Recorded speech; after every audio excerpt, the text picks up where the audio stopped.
Hello and welcome to another episode of the Fourth Down Fiasco. Holy shit, man. That is, hey, for those of y'all that are wondering, no, we didn't do any type of voice effects on that. I'm not a chipmunk. My best friend's name is not Alvin. I just happen to have a helium balloon. But my name is Jordan Pryor, and with me is one of the rising stars of the podcast industry who can't keep his shit straight, Danny Weber. Hey. As always, we ask that you rate us 5 stars on Spotify and Apple Podcasts because we need it. We're desperate. A little bit of help goes a long way. On top of that, you can always follow us on social media. We are at @4thdown_pod on Twitter and at Fourth Down Fiasco on TikTok and Instagram. But yeah, today we've got a fun little show. We have a FANBASE Fiasco interview with me, a Cowboys fan, and an Eagles fan. So it's gonna be mad spicy today. We've got some discussions about the UFL, and we've got some breaking news talking about the Buffalo Bills and a trade sending Stefon Diggs somewhere where we have been saying for about a month now that he needs to go. So we're gonna kick it to the intro right after this. Do you think you're playing football? Do you think you're playing football? Do you think you're playing football? You are showing me nothing. Fires, Mike Sims, Walker, knocked down. Oh my God! Davis is going running all the way back. Auburn's going to win the football game. In trouble, he's going to be sacked. No, gets away. He runs, gets away again, goes to the 40, gets away again. Jackson takes it himself. Look at him dart back and forth. Oh! He broke his ankles. I have never seen this before in my life. Still looking. Firing. Near corner. It's caught! Denver! Unbelievable! And welcome to the Fourth Down Fiasco.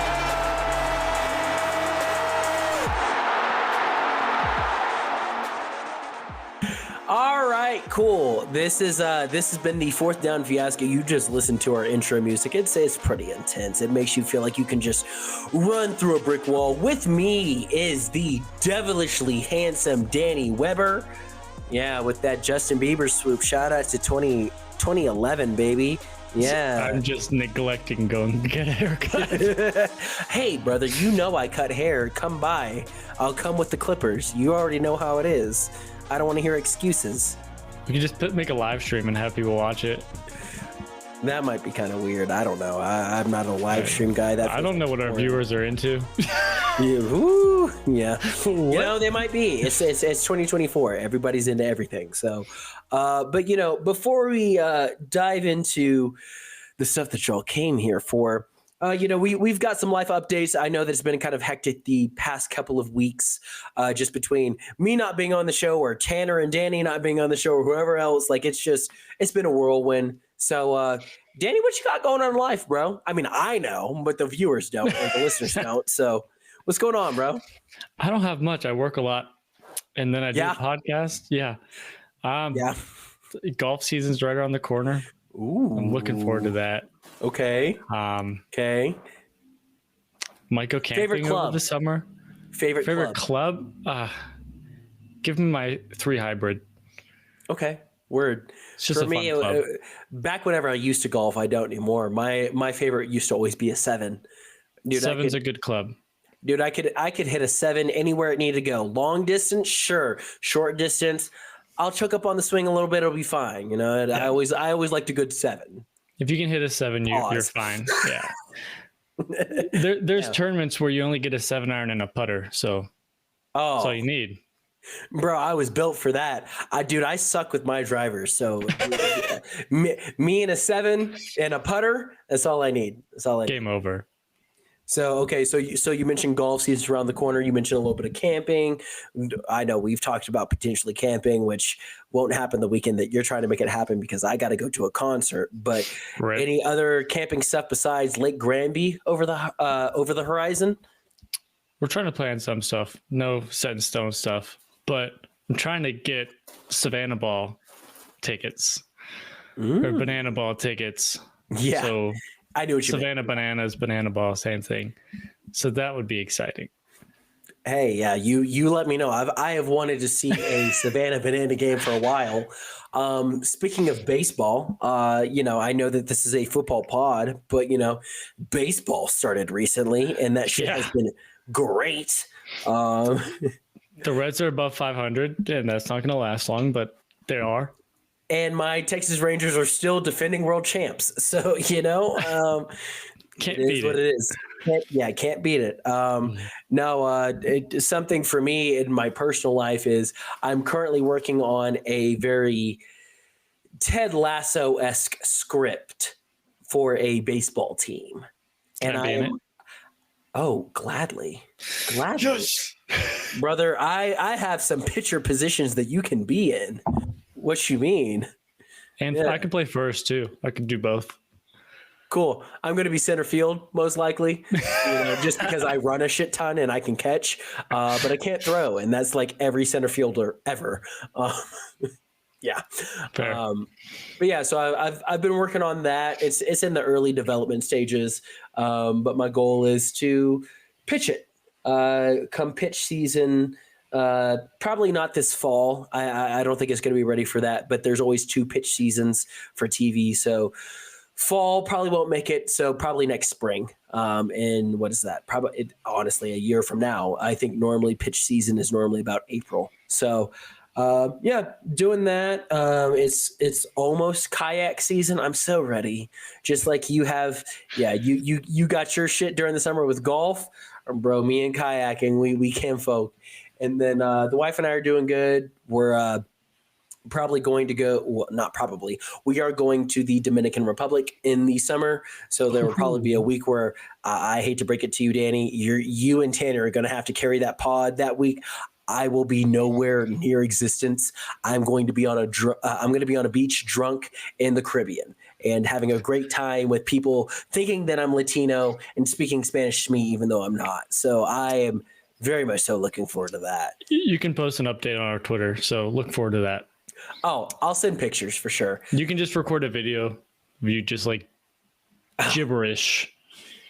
Just drunken slurs, all the good stuff. Other than that, I have an interview to be a part-time professor in the fall, which is kind of cool. And just a lot of like regular work for my full-time job, which you're a part of. And shout out to Western States, one of our sponsors. We're both wearing Western States gear, very unintentional. We both kind of laughed and was like, of course, Danny's wearing the white one and I'm wearing the black one, because if you know anything about us, yeehaw. And then, Danny, do you want to give an update for Tanner, since he's the one that's not with us today? Tanner is not with us currently because he's moving. His time in Utah has come. He's alive. He's alive. The Mormons didn't kill him. He's alive. No, he got out just in time. He's moving to South Carolina. Spicy. His little wifey got a new job. I will be the first one to go visit him. I've been wanting to see Charleston for so long. That architecture that they have over there on top of the beaches that they have in South Carolina are just dope. So yeah.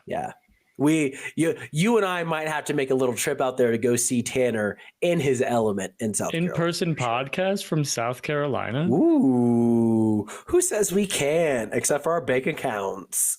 I mean, technically we have money. There's debt. Oh, yeah. Who doesn't love credit cards? Yeah. Oh, man. So with the life updates over and us, not just being a bunch of, frat bros on podcast. Let's talk about the big breaking news that happened today. Stefon Diggs to the Texans. How are we feeling? Texans absolutely fleeced Buffalo. Oh, that was a disgusting trade. That should be illegal. Just like how they that Cowboys trade from back in like what was that 89 or whatever, where they had to make rules. They need to make rules for this. That was unfair. You got Stefon Diggs for a second-round pick.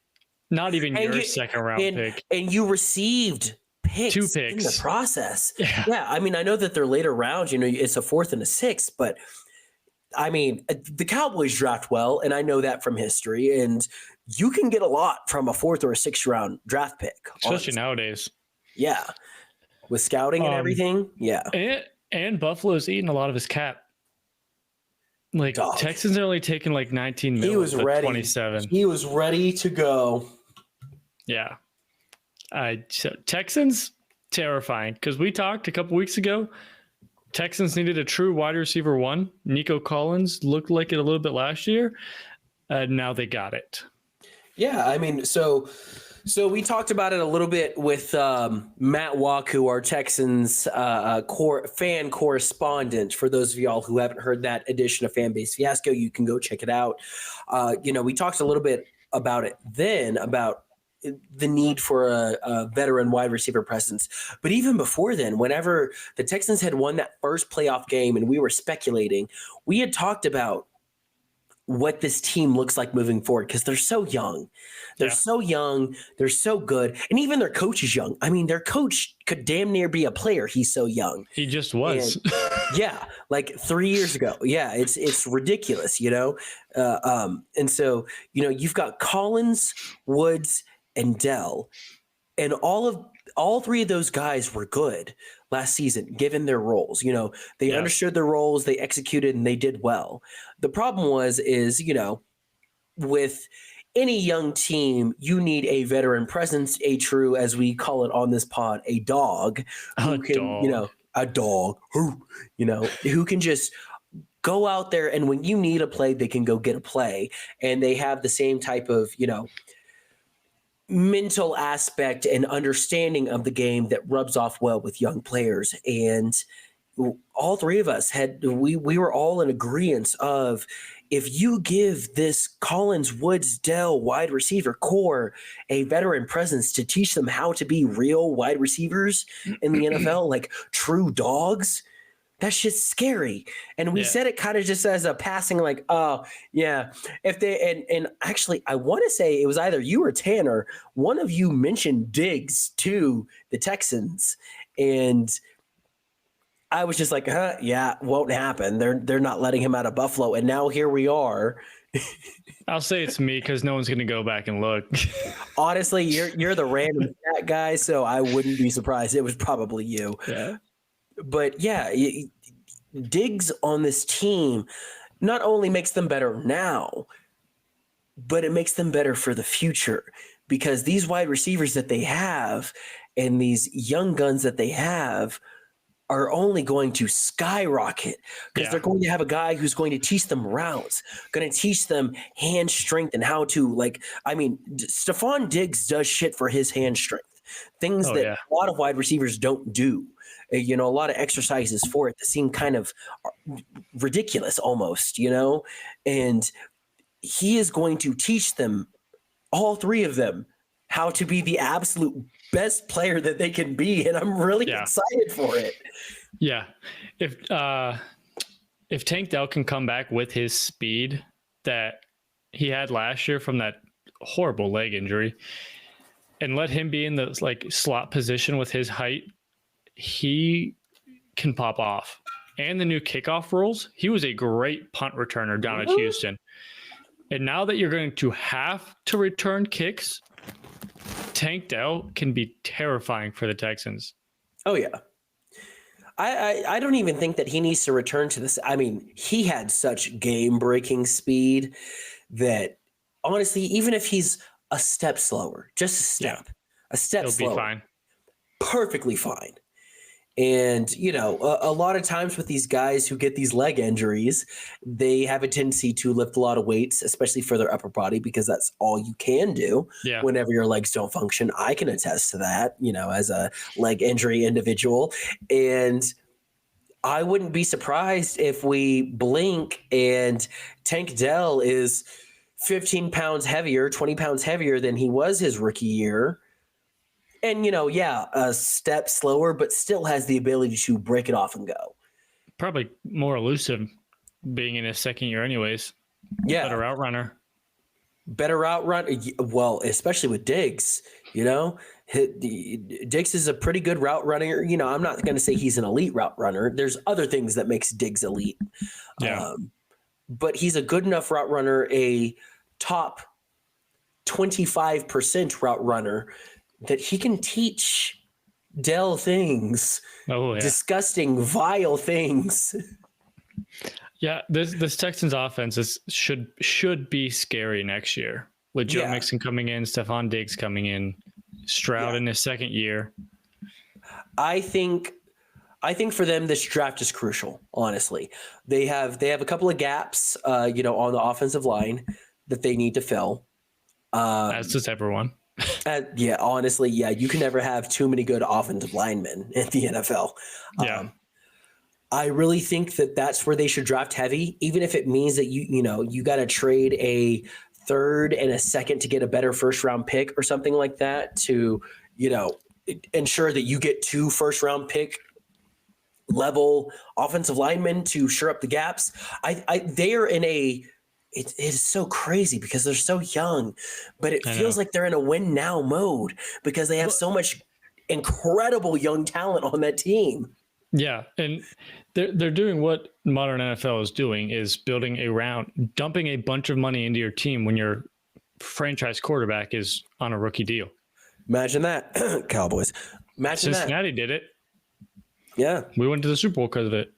I mean, San Fran did it. They went to a Super Bowl because of it. And, aside the Eagles did it.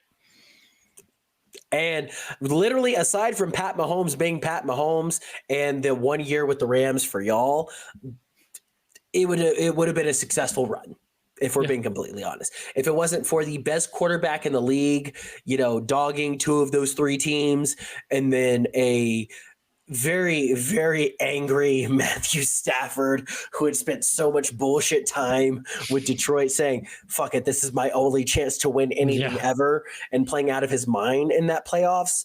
And also Aaron Donald being Aaron Donald. Well, and thanks to the Buccaneers safety for dropping the easiest pick I've ever seen in my life in the championship game. That would have won them the game. But that besides the point. There's definitely a formula for winning that is, and I mean, correct me if I'm wrong here, but Pat also won his first Super Bowl during his rookie contract. And that was kind of the mold that made it. His team was also different than any other team that we're talking about, because Mahomes sat for a couple of years and had a team already around him. They didn't have to dump money into it. He only sat for 1 year. He didn't sat for multiple. He only sat for 1. Yeah, still, the team from Alex Smith to his team was almost the same. Yes. Yeah, I'm not disagreeing with you on that. But I think that it's the same idea of build up the defense, give weapons, pay for offensive line, have quarterback on a rookie contract. And that's because whenever it was no longer the Alex Smith show there, I mean, think about all the money that they poured into the team. And all the free agents that they brought on. And, you had Tyreek out there as wide receiver 1. You had a young 6th round pick. You had a young Travis Kelce at the time, and their defense wasn't great, but it was, it wasn't bad. It wasn't going to crush them. And they were able to afford a, really expensive coach in Andy Reid, who, had a track record of, even though he hadn't won a Super Bowl at that point, a track record of success, coaching for the teams that he had coached for. And so I'm with you. I think that the league is really pushing for this. We have a young quarterback. Let's capitalize before he's expensive. And that's the catch-22 that you have to deal with is, sometimes those younger quarterbacks make mistakes, but also sometimes it pays off. Yeah. So Glenn's brother, our Bills correspondent. I know he's pissed. Yeah. Glenn is pissed. Sorry, Glenn. But both good berries are pissed right now. Well, one's a Bengals fan, so he's like, But Joe, I saw him tweeting. No, yeah. But Joe, so his brother, every year after free agency kind of winds down, he tweets a picture of a pizza and divvies it up into the Bengals salary cap, and how big of a slice is going to each position. And I think the correct pizza would be a quarter of it just dumping into your defense, even more than a quarter of it, just dumping into your defense. Take split it into thirds. 1/3 defense, 1/3 offensive line, the rest your offense and special teams. You don't need an expensive quarterback. You don't need an expensive running back. You need an expensive wide receiver, then your 2, 3, 4 can be cheap. And you get veterans on the defense, rookies on the offense. The idea is with these teams, and it's so frustrating, teams like the Cowboys that don't follow this formula, is you'll get a team who hits almost every draft pick that they have. Excellent. Cool. What are we going to do with that? Because you can only have so many rookies on a team to win a Super Bowl. Yeah. And so you're seeing these teams that are recognizing, well, hey, yeah, we've got rookies and 2-year guys who have been balling out of their mind, depending on if they're a rookie, 2-year, 3-year, whatever, but they're still on the rookie contract. And so since they're like that, we're going to swing for the fences. We're going to bring in, while I talk a lot of shit about San Fran on this pod just because I'm a hater, I am a certified A-grade, top tier hater. It was brilliant that they brought on Chase Young. And, they had so many guys that they had hit with, and they had their veterans that they had signed to, expensive deals, that they said, screw it. All right, we have a 2-year window. We're going to win something in the next 2 years. And that's what LA did. LA did good with their, with their drafts. And they sold their soul for a Super Bowl ring. They sure did sell their soul for a Super Bowl. And guess what? They got their fucking Super Bowl. And that's the way you got to do it these days, unfortunately. Yeah. I think it's hard for teams that have a history of winning. Like, look at the Patriots, look at Cowboys, look at the Steelers. Yeah. They have, none of those teams have changed since they've won. Because they still believe that you can go through a draft and draft well enough to win a championship. But the problem is, and you can attribute this to whatever you want. This is a football podcast, but I'm going to blame the NBA here. I'm going to blame the NBA and LeBron James that these players now feel empowered, as they should, because they're so talented, that they say, well, dude, I'm not going to play on the mediocre ass Cleveland Browns for the rest of my life. I'm going to go somewhere else. Or, Matthew Stafford's case, I'm not going to play for 0-16 Detroit year after year because that sucks. I'm not having fun. Football's not fun anymore. And I'm a damn good player. So I'm going to go somewhere where I have a chance to win. And now that players don't stick with the team that draft them anymore, you have to change your strategy. And to your point, the teams that you listed off, yes, are all in the past on that. The Patriots do not sign people. The Steelers do not sign people. The Cowboys do not sign people. Everyone's like, oh, we're going to do great in the draft. And to the Cowboys' credit, they've done great in the draft. But you still run into this problem of, well, yeah, we did great in the draft, and that gets us, a winning record, maybe a first-round playoff win. But then you face the San Franciscos of the world where it's like, yeah, we drafted well, and our owner opened up his wallet and was willing to go into the tax to be able to bring on an additional 2 to 3, all-pro, borderline all-pro players onto the team. And so then it's just a matter of, there's a clear and obvious who is the better team in this. Yeah. You have to utilize free agency. You do.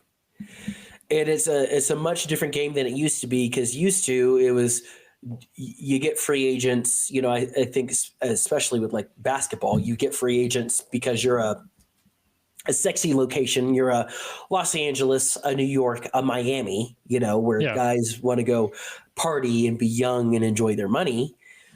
But we're at a point now where that's not even, I would not be surprised if, even though they didn't sign any major wide receivers, if there weren't any wideouts on the free agency market that were like, man, I'd probably sign for a little bit less for Kansas City, because I would. Oh yeah, they do. Yeah.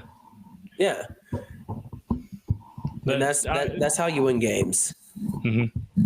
So, but yeah, I mean, so what are your predictions for the Texans now that they have Diggs?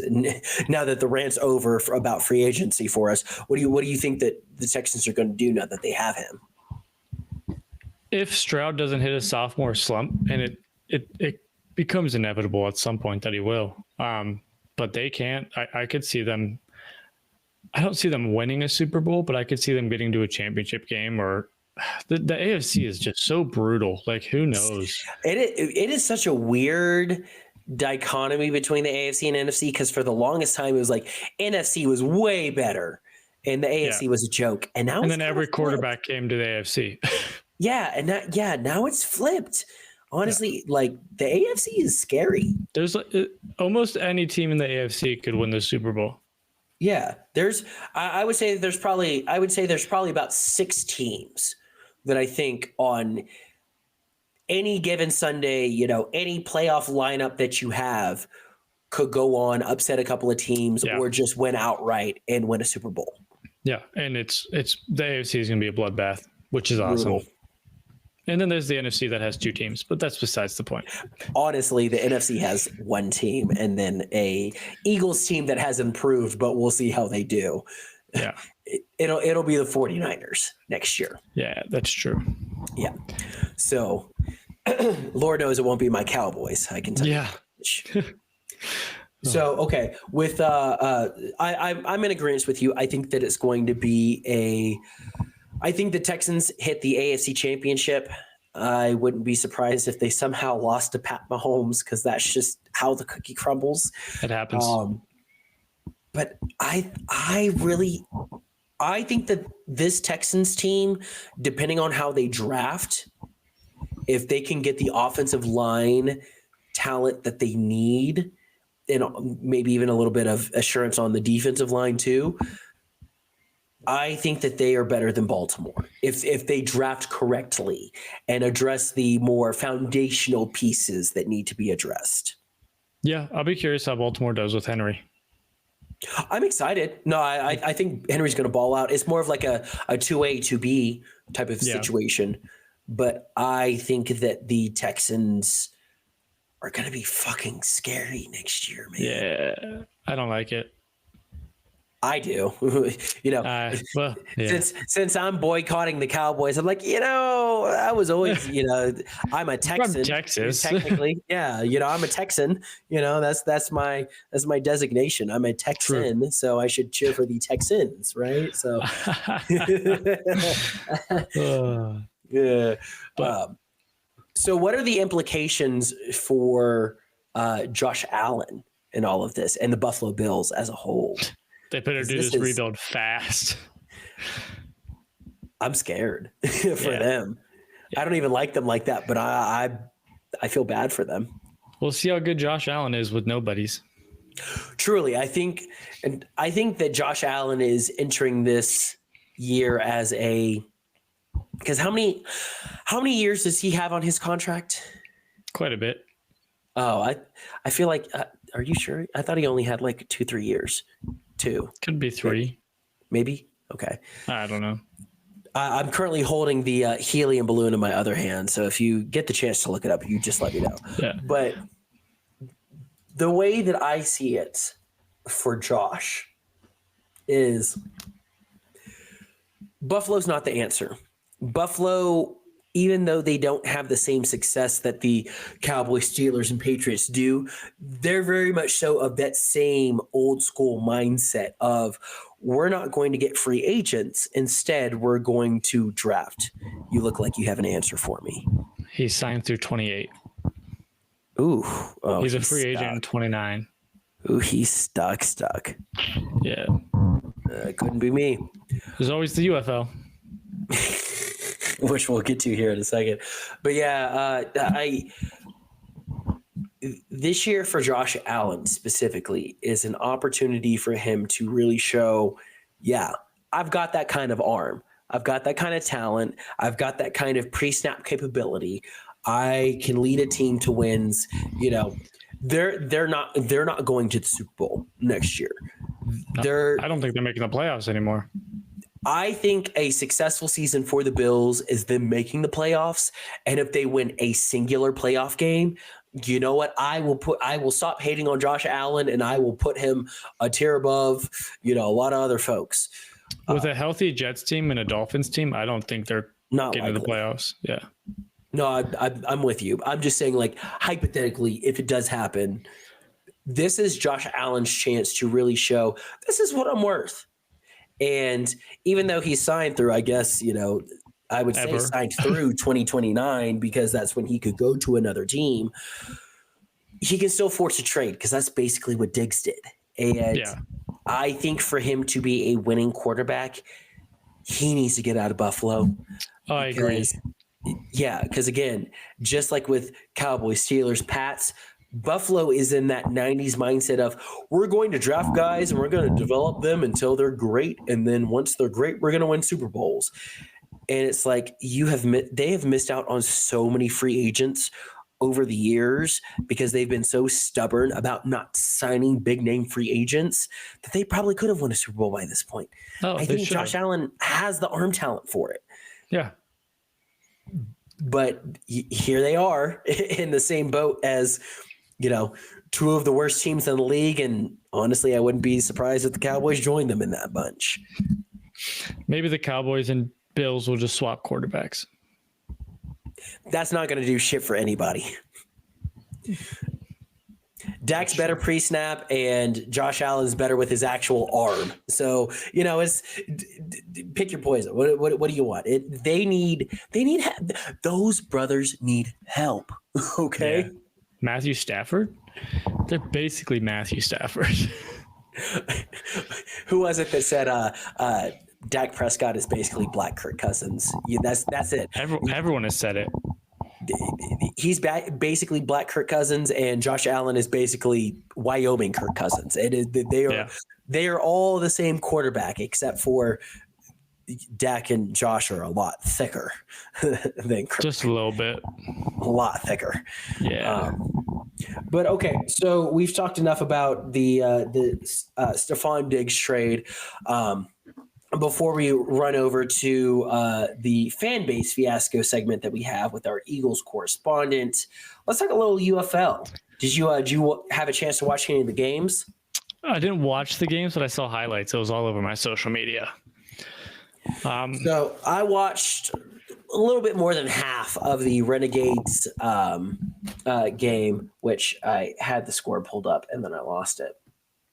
Here we go. Yeah, with the Renegades and the Birmingham Stallions. Mm-hmm. And number one, I think it's funny that they're being called the Arlington Renegades, not the Dallas Renegades, but it's branding, whatever. It is what it is. But something that I noticed from this past weekend with the UFL was, for those of y'all who are listening and don't really understand the UFL is United Football League, which is a combination of the USFL, the United States Football League, and the XFL. And it really looked like the USFL, now UFL, but former USFL teams had their shit together, whereas the XFL just looked dry and really couldn't get things going. And it really, it points to the fact that I feel like the USFL was the better league, even though the XFL was more entertaining. I don't know. I'm curious what your thoughts are on that. No, I agree. The USFL, if they didn't put Houston and Memphis together, like play against each other, I feel like USFL would have swept the XFL week one. They should have put Memphis versus the Brambas, and it would have been a different story. But no, the USFL has much better product than the XFL did. Yeah. And the UFL wanted football. The XFL wanted entertainment football, which is valid. That's what we all known to come with the XFL. Yeah. And it'll be interesting to see how the XFL conference does handle the USFL, or was it just week one and they were just like, oops, my bad. Yeah, we will see over the next couple of weeks how the rest of it goes. But yeah, it just, the former XFL team seemed very overwhelmed. Yeah. I mean, I was so excited because I was watching the Renegades game, and we scored the first touchdown of the season, and I was like, in the second quarter.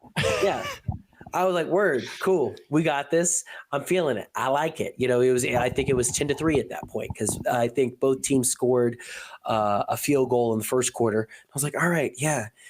Shout out to my Renegades, the most recent football champions out of Dallas, Texas.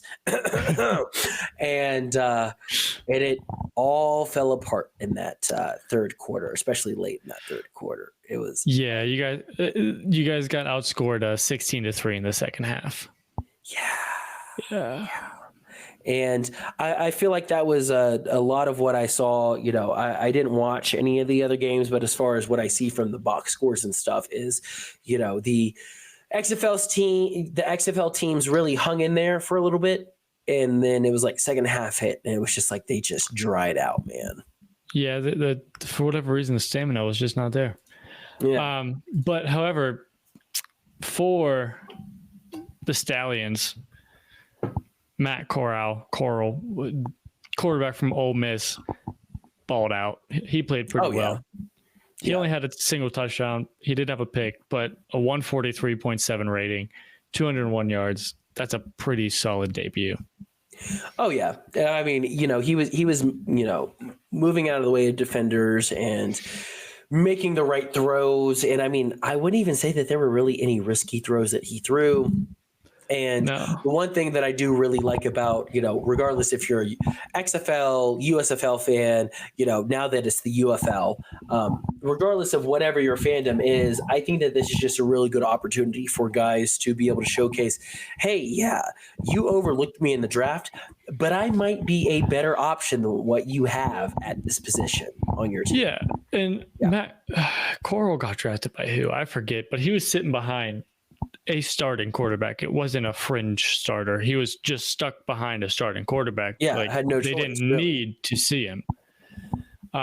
However, Luis Perez, he did have a shot in the NFL after his little stint in the Alliance Football League. Way throwback. Really throwing it back, yeah. And he balled out again today, and he's been a floater since the Alliance folded. But he's not NFL worthy quarterback, but he's good. And it's fun. Honestly, these games are so much fun, and for our people who are listening that keep up with us, we do talk everything football here. And EFL starting soon. Yeah, I was just about to say ELF. I'm excited for the Elf, man. The Elf's going to be so much fun because a lot of those guys didn't even grow up playing like American football. There is such a appreciation that I have for raw, talented athletes who just their number one goal is to win games and to make shit happen. And we're getting that in the UFL right now. There were some wild trick plays. There were some plays that went bad that guys turned into big shit. And, it is an opportunity for people to be able to showcase that, I may not be the most savvy or the most technical individual at this position, but damn it, I work hard and I'm a freak athlete, and it's just so much fun. The chaos is so much fun. You mentioned trick plays. Let's talk about the Brambas versus Defenders. So Brambas won 27-12 right before halftime. Social media star destroying, I forget what his name is. De La Haye, I believe his last name is. He walks out for, I think it was like a 58, 60-some yard field goal. No, it was a 64. No, that was the other guy. I thought okay. No. So the Michigan Panthers guy hit a 64-yard field goal. First field goal attempt since high school. Drilled it for the game winner. Yeah. And he got iced out. They called the timeout on his first twice. And he made it twice. And as someone who, I mean, for the listeners, I played rugby. I know how to kick a frickin' ball. Dog, I could not kick a 50-yard field goal, even at my prime. Okay. I could probably do like a 40-ish, 45 maybe, depending on ball and inflation, not a 50. We're talking about basically 64. Basically 65 yards, and because he had a little extra space on both of those kicks. He could have done it from 65. 64 might be NFL record. No, 68. 68. Is it 68? It is 68. I'll Google that while I talk. But De La Haye and the Brambas walk out before halftime, go up for a 60-some yard field goal. They ice him, misses it wide right. You know what they do next? They just, all right, fine. We want him to have an easier field goal for his first ever attempt. Let's run a trick play. We'll motion him out to the slot, snap it to our holder, who happens to be our backup quarterback. Who would have guessed? 40-yard touchdown pass to no one else but the center. Yeah. I do remember Big Boy scoring. That was dope. Dope. And that is where this entire game got flipped upside down, because the defenders were only down 14-9 at this point. If they let the Brambas kick a field goal or stop them because there was 3 seconds left in the half, they would have been 14-9 going into half, or 17-9. And then the defenders score in the third quarter. But they gave up a touchdown right before half, which kind of screwed them, and they end up losing. But the NFL record is 66 yards. I thought it was 68. 68 seemed too far. Between the two of us. Yeah. It was Tucker's doinked off the bottom post in Detroit. That's what I thought the 68 was. Yeah. But Jake Bates, 64-yard, win the game, first field goal attempt since high school. You better believe that there's already NFL teams that are calling that young man saying, hey, listen, we need you. Us? Yeah, because we'll give you $10 more. Because here's the thing. You can get lucky as far as accuracy. You cannot get lucky as far as power. Yeah. If you're able to kick a 64-yard field goal, I can work with that as a coach. I can make it happen. You have the ability. It's just a matter of what we got to do to make sure you line it up right and all that other stuff. Consistency. Exactly. But if you have the leg strength, the God-given leg strength to kick a 64-yard field goal, you don't find that with random people in the UFL. It's like your kicker. You guys signed a dude that played soccer. Well, and that's the reason why this guy was so good was, he didn't kick field goals for his high school football team, but he played soccer semi-professionally or whatever it was. And it happens. Soccer players can kick a ball really far. Imagine that. Yeah, shocking. Who would have known?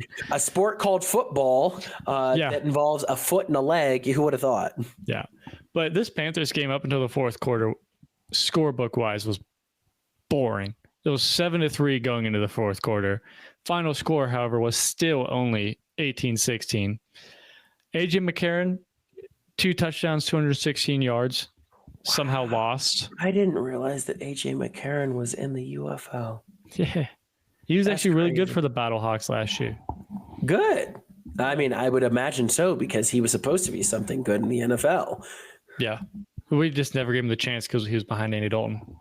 Yeah. And the Browns really screwed that one up. Did you ever hear that story? No, I didn't. So there's the Browns and the Bengals had a trade for AJ McCarron. I forget what year it was. And the Browns started celebrating because it was the last day of the trade deadline, like an hour before. They forgot to submit the paperwork to finalize the trade before the deadline. Oh, I do remember this.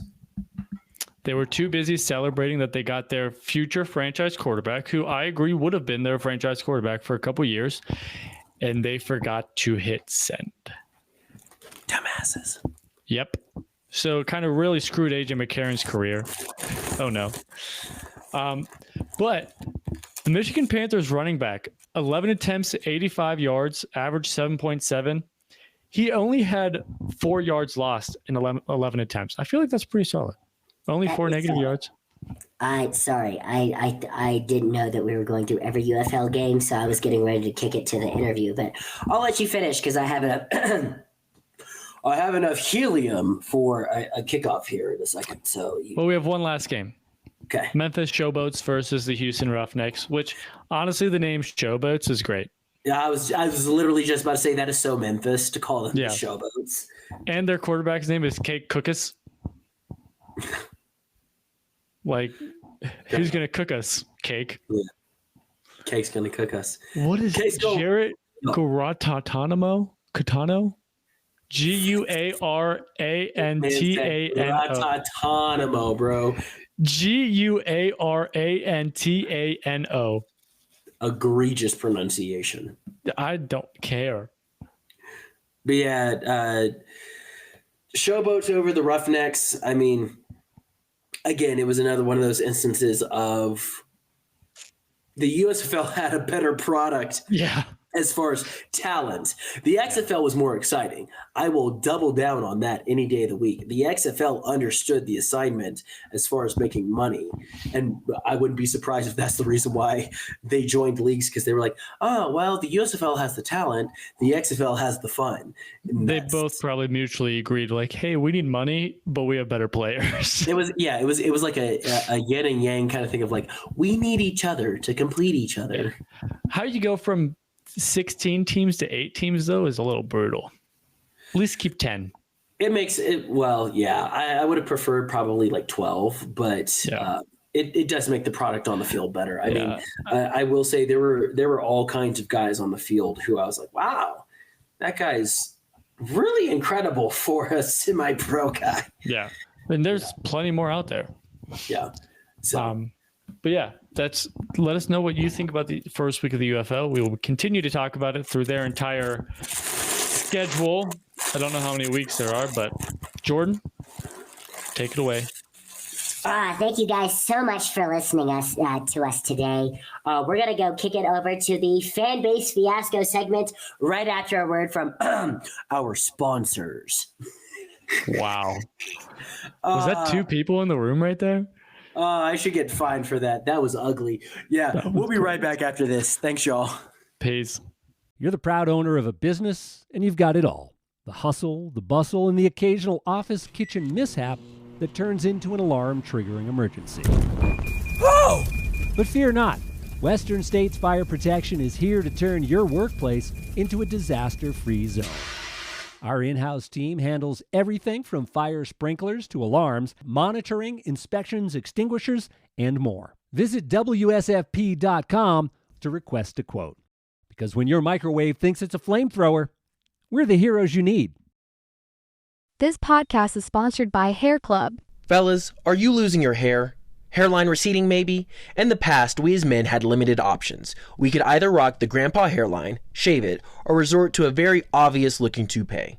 Well, the good news is there's an option for you now. Hair Club is a hair restoration and hair replacement service with offices spanning across the United States.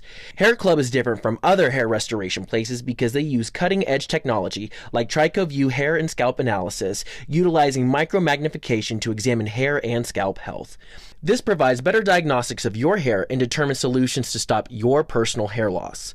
Solutions range from EXT extreme hair therapy to keep and regrow your existing hair by reactivating follicles and adding volume, X-Strands hair systems that is color and texture matched to perfection to blend with the rest of your hair, or even hair transplant solutions for those who are further along in their hair loss. I personally use the X-Strand system and have never turned back. My wife thinks I'm as sexy as ever and my confidence is at an all-time high, but I'm just a podcaster, right? Well, Hair Club has become such a renowned name that even dudes like two-time NASCAR champion Joey Logano and primetime Emmy nominee Frankie Muniz both utilize Hair Club services. And if you ultimately decide on a service, be sure to use the code FOURTH, that's FOURTH, for 10% off everything you purchase. There's no better time to get your hair back than now. So fellas, boost your confidence, get that look you want. Go to hairclub.com today. Are you looking for a podcast to advertise your business? Well, you're in luck. Here at the Fourth Down Fiasco, we're looking for show sponsors. Whether you want to be a platinum sponsor and be mentioned at the beginning and end of every episode, or you just want a simple 30 or 60-second ad, we got you covered. If you're interested in having a spot on our show, you can reach us at fourthdownfiasco@gmail.com. That's fourthdownfiasco@gmail.com. We are excited to hear from you and even more excited to have you on the show. Join the Fiasco family now.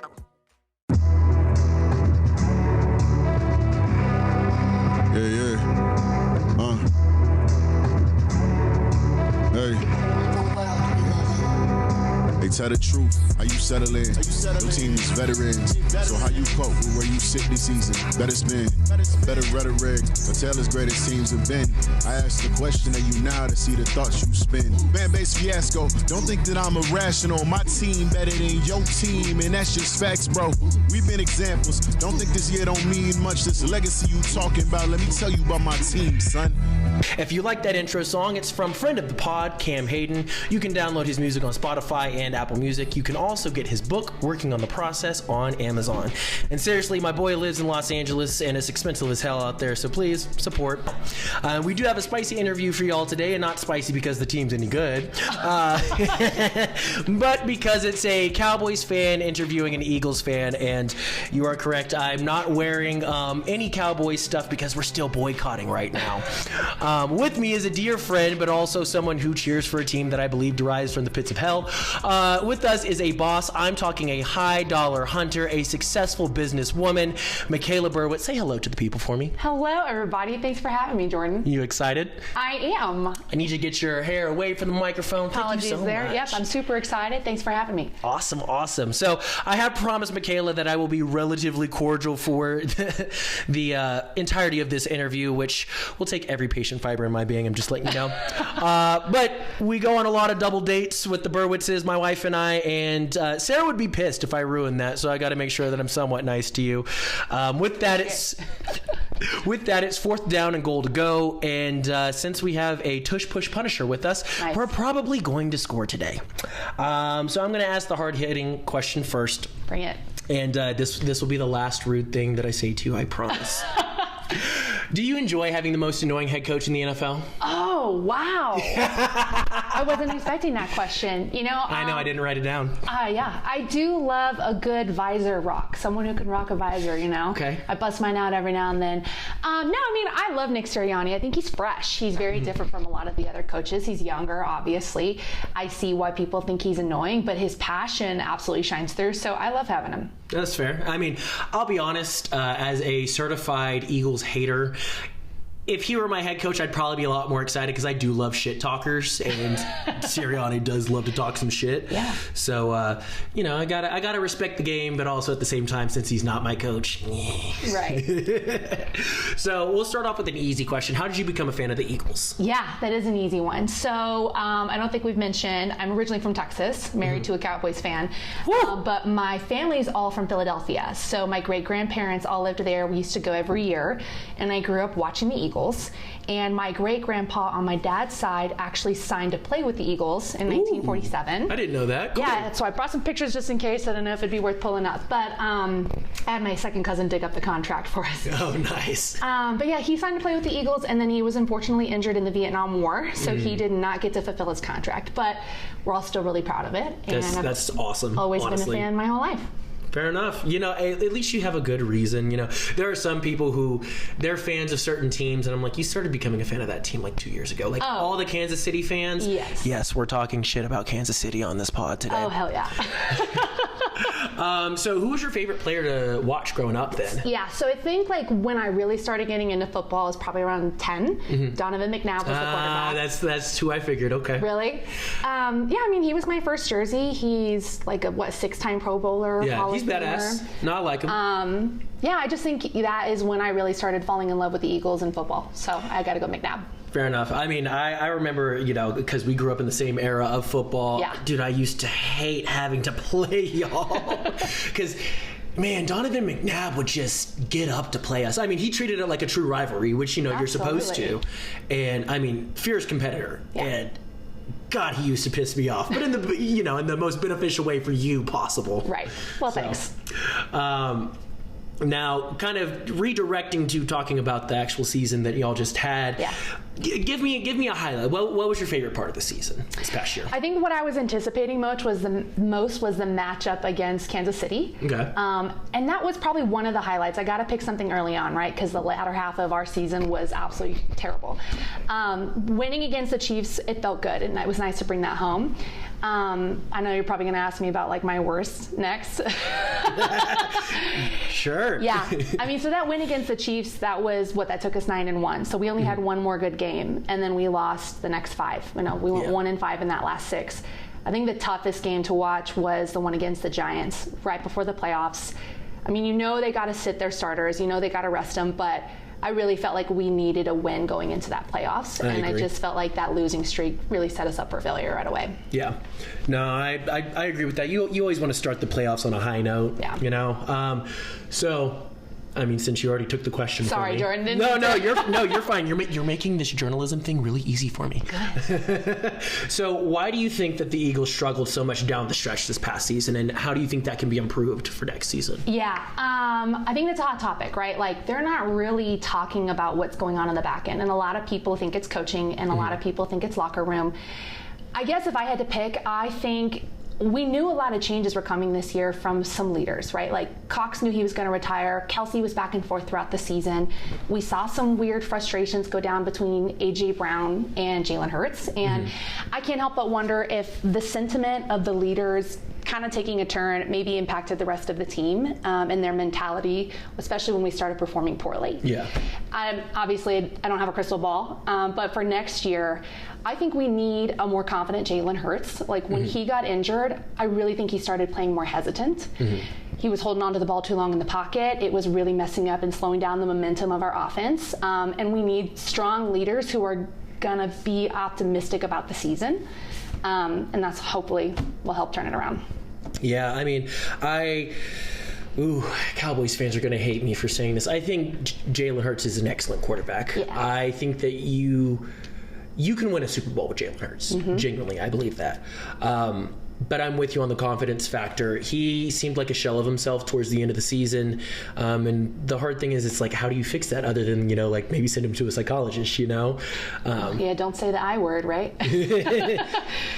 But don't say it, Jordan. I'm not. Okay. I'm not. But I really do think that y'all have the ability to win with him. It's just, how do you keep him confident? And also, I will say, your line looked a little sketchy towards the end of the season too. Like, I know that there was an issue with him holding on to the ball a little too long, but there was also an issue with him running for his life all the freaking time too.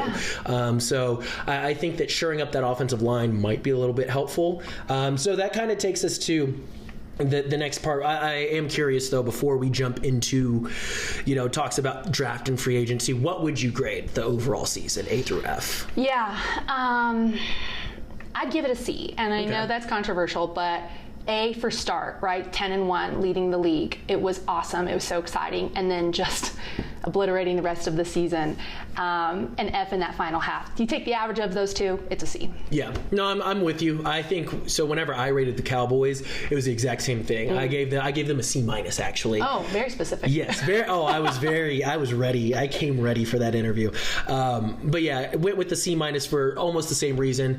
We had an excellent regular season, and then in typical Cowboys fashion, completely crapped the bed whenever it came time to actually win a game that mattered. Yeah. So it kind of sounds to me like we're in the same boat on that, where it was like, it could have been a worse season for both of us, but also it could have been a significantly better season. Yeah. Now, kind of jumping into some off-season stuff, I know that y'all have it locked down, Hassan Reddick, or actually, my note says he just went to the Jets. He did. Why? A third-round pick is not enough for Hassan Reddick. That man is a baller. Yeah, no, Reddick is awesome. I mean, he's one of the best pass rushers in the league. The third-round pick, I think that the details of the trade are very interesting.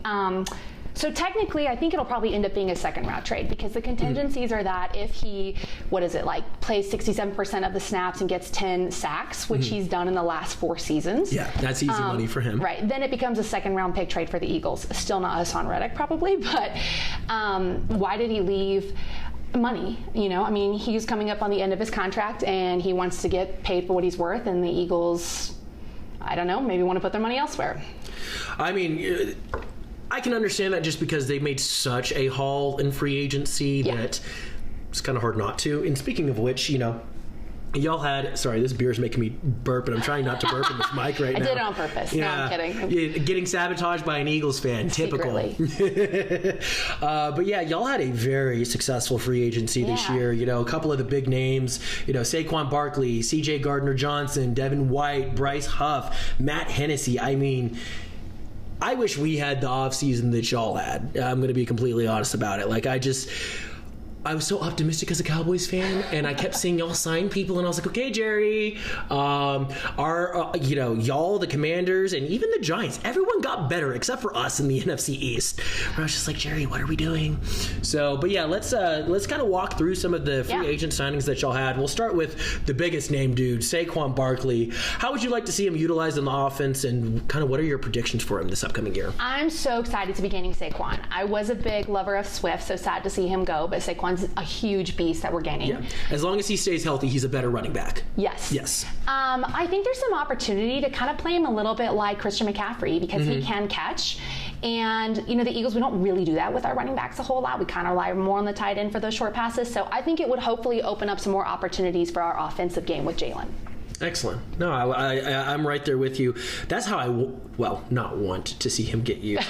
That's how, for y'all to be most successful, he should be used. Yeah. I don't want y'all to use him at all. I'd rather y'all just bench him and just never play him ever again, but I know that won't happen. No. So, CJ Gardner-Johnson, your DB room is freaking stacked. Who gets pushed to the slot out of all your guys, and what's the best use for, I guess, each of the three now? Because you've got a three-headed dragon there at DB.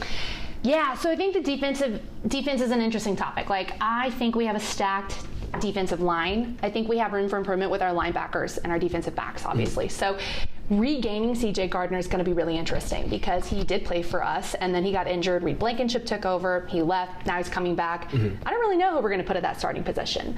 I do think it'd be fun to see CJ play there again, because, you know, he does have a great track record.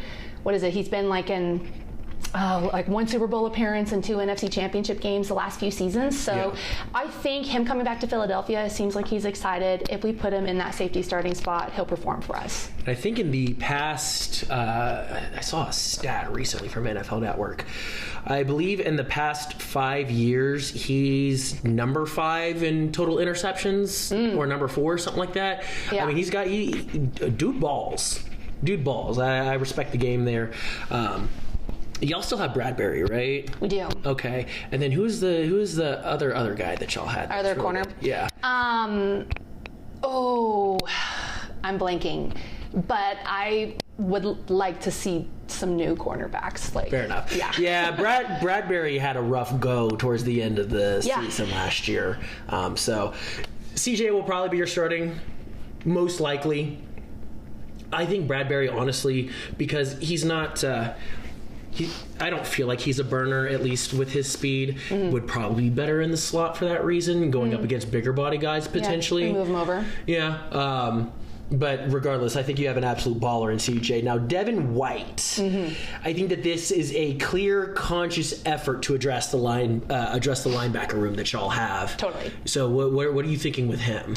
Yeah, I mean, to be honest, I don't know a whole lot about Devin White. I know he was like a 5th overall draft pick a few years ago. And we need strength in our linebacker position. You know, unfortunately, I think last year, like, good offensive teams knew how to disrupt our defense with the long pass game. So it'll be really nice to have someone of power in that position. Yeah, he is a fringe Pro Bowl caliber type of individual. I think he's going to bring a lot to your linebacker room. Also, I'm spacing on his first name, but y'all also got Bond from, I believe that was the Buccaneers. That sounds about right.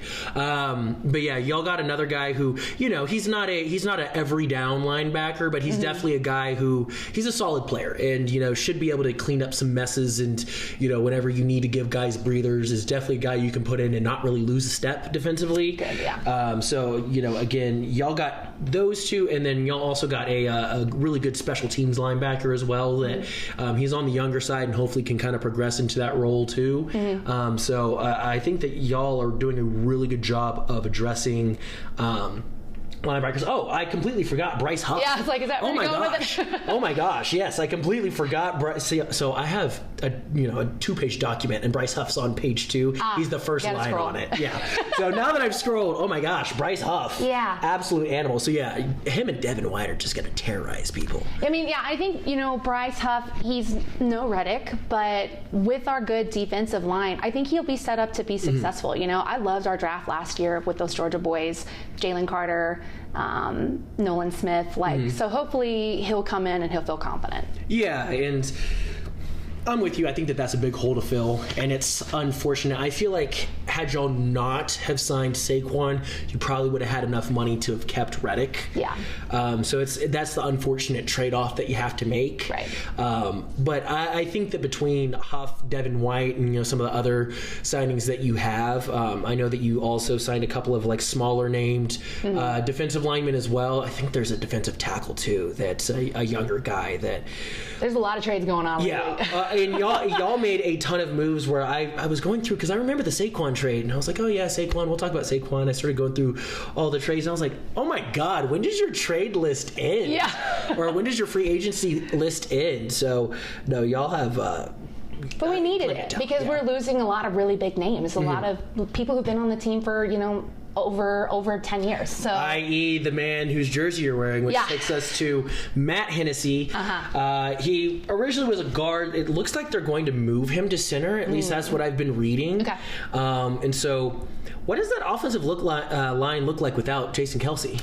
Ooh, we got to take a back step. Okay? You're like, let me get on my soapbox. Yes. I'm a huge Jason Kelce fan. I know a lot of people don't say. Right. A lot of people are newly because of the New Heights podcast and the Super Bowl. But I love him. I love listening to him. I love watching him. He's a huge presence. I mean, if you've seen any of his speeches, his retirement speech, his Super Bowl championship speech, he's a great guy. And shout out to my 92%ers. Losing Kelce is huge. He is a huge force on the offense. He's a big captain. I mean, even just him, Lane Johnson, Jordan Mailata, they work so well together on and off the field. Losing him is going to be a big detriment. I don't know what to expect about Matt Hennessy. He didn't play last year because he was injured, but I know he's done well in the past with the Falcons. Cam Jurgensen, I also saw might be up for that center guard position, so it might be a battle between the two of them. Hey, competition breeds success. Yeah. I mean, I think Hennessy, what did he sign? A 1-year contract? So maybe we're going to kind of see how he does and then go from there.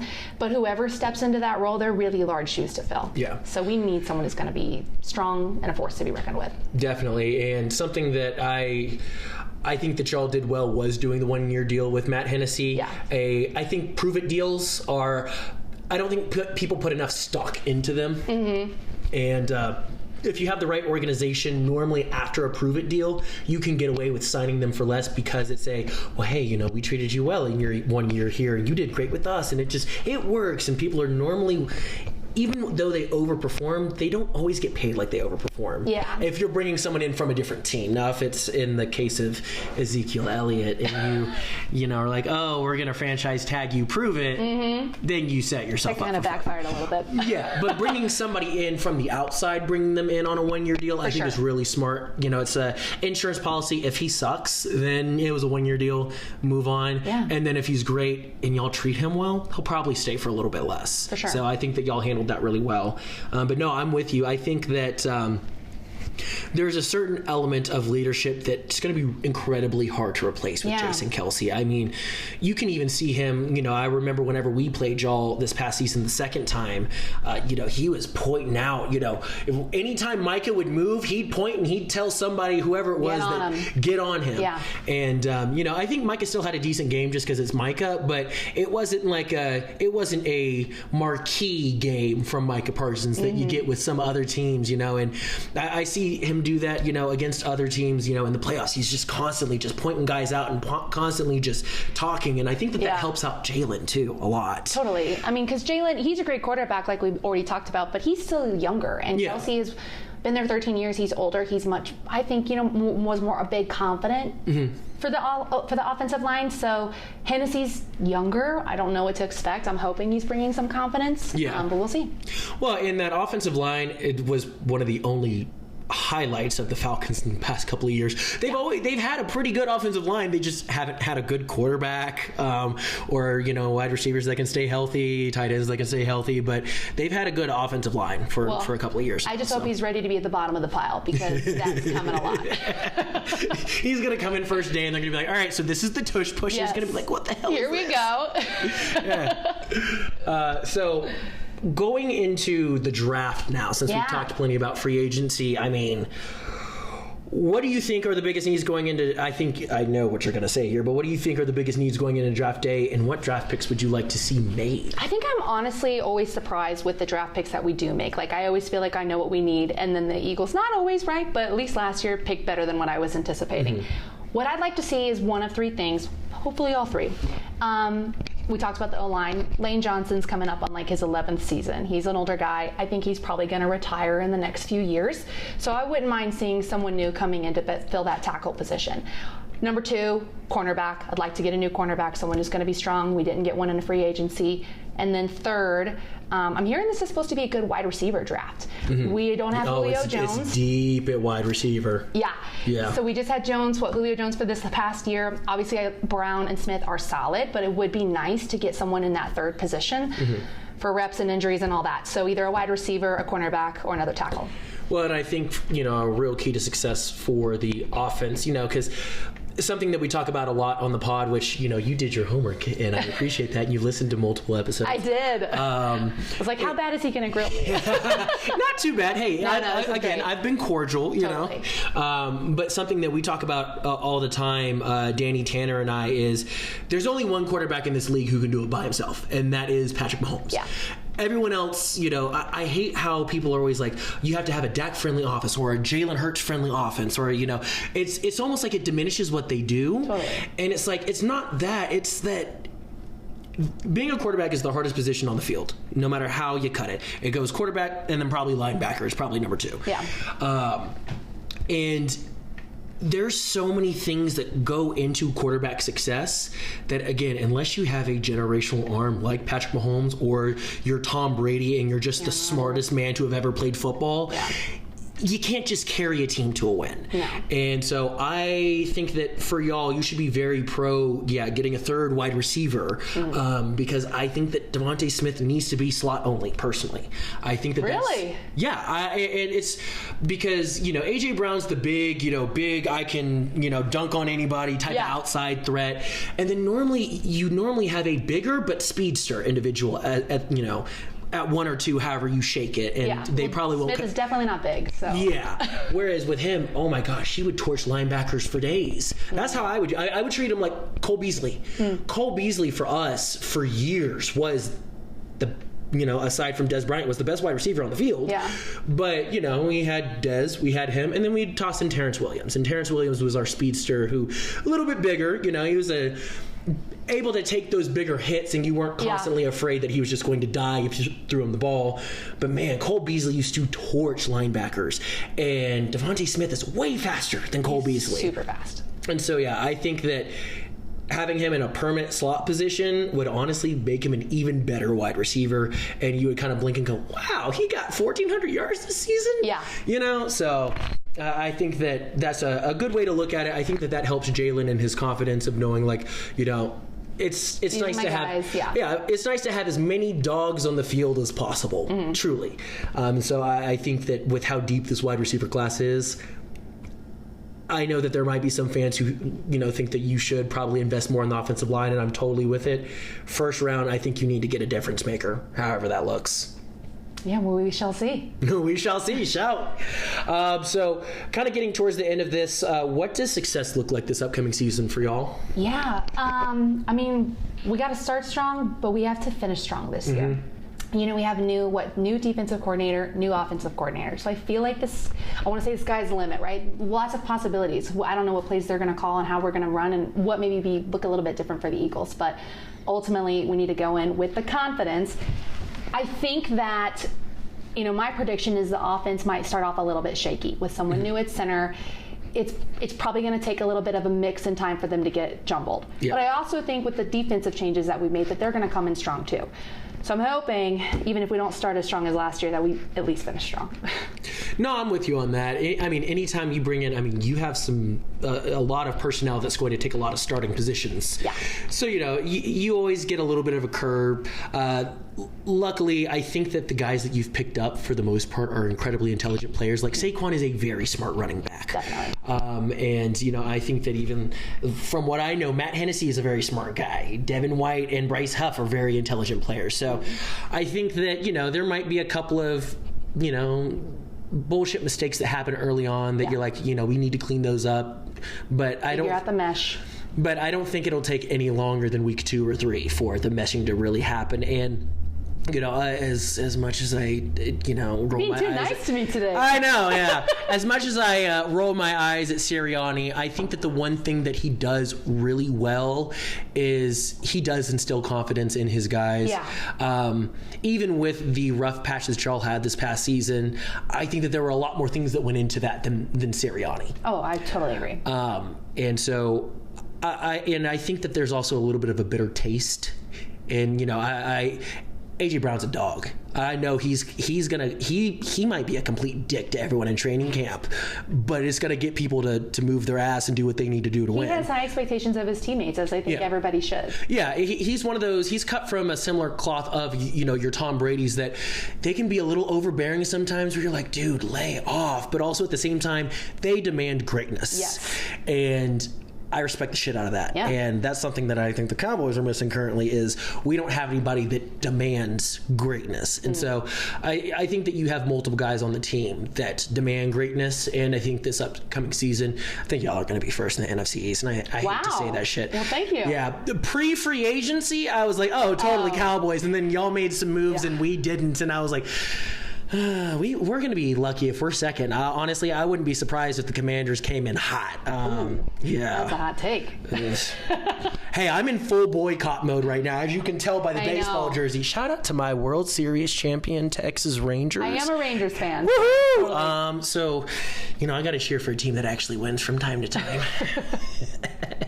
So, last question for us to wrap this up. We always try to end on a very positive note, a fun note. If you could pluck any player from previous teams, doesn't matter if it was a team that you never saw.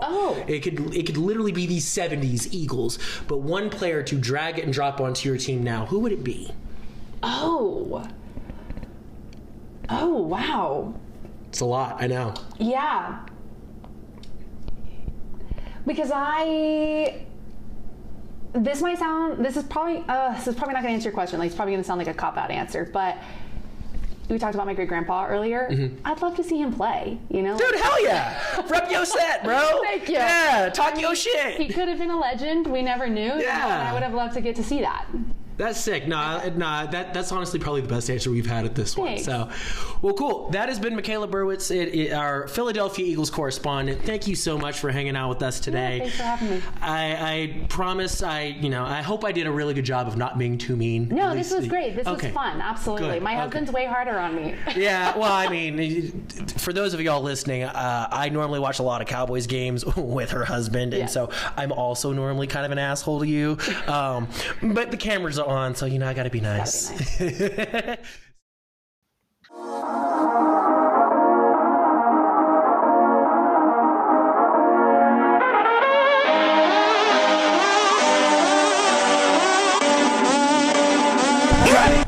Well, I like school, and I like football, and I'm gonna keep doing them both because they make me feel good.